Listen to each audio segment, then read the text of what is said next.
സമ്പന്നരാവണമെങ്കിൽ നമ്മൾ ജീവിതത്തിൽ ഡിലീറ്റ് ചെയ്യേണ്ട ഫസ്റ്റ് വാക്ക് എന്താണ്? ഇംപോസിബിൾ എന്നുള്ളതാണ്. ഒരു മനുഷ്യൻ, നെപ്പോളിയൻ ഹിൽ എന്താ പറഞ്ഞത്? ഒരു മനുഷ്യൻ്റെ ഏറ്റവും വലിയ വീക്ക്നെസ് എന്താണെന്ന് വെച്ച് കഴിഞ്ഞാൽ ഇംപോസിബിൾ എന്നൊരു വാക്കാണ്. ഇപ്പോൾ ഒരു വിദ്യാർത്ഥി പറയാ, എനിക്കതൊന്നും പഠിച്ചെടുക്കാൻ പറ്റില്ല. ഇംപോസിബിൾ എന്നൊരു വാക്ക് അവിടെ ഇട്ടു.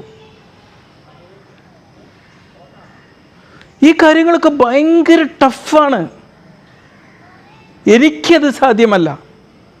ഇതുപോലൊക്കെയുള്ള പല വാക്കുകളും, ഈ ഇമ്പോസിബിൾ എന്ന് പറഞ്ഞ ഈ വാക്ക് നമ്മൾ ഡിലീറ്റ് ചെയ്താലേ നമുക്ക് റിച്ച്നെസ് കൈവരിക്കാൻ പറ്റുള്ളൂ. നമ്മൾ റിപ്പീറ്റഡായിട്ട് പറയുന്ന ഇത്തരം കാര്യങ്ങൾ നമ്മുടെ തലച്ചോറങ്ങ് വിശ്വസിക്കും. എന്നിട്ടത് നമ്മളൊരു ഡീഫോൾട്ട് ആക്കിയിട്ട് നമ്മുടെ തലച്ചോറങ്ങ് മാറ്റിത്തരും.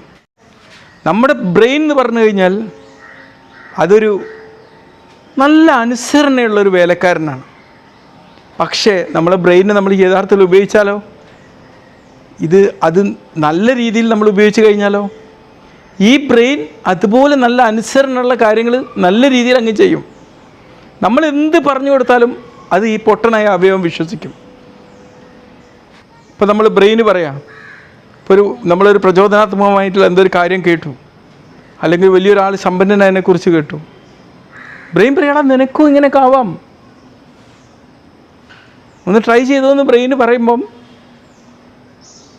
നമ്മൾ പറയാണ് ഇല്ലല്ല, ഇമ്പോസിബിൾ, എനിക്കത് പറ്റില്ല. അപ്പോഴേക്ക് ബ്രെയിൻ ചെയ്തു, ഓക്കെ കുഴപ്പമില്ല, ക്യാൻസൽ, കഴിഞ്ഞു.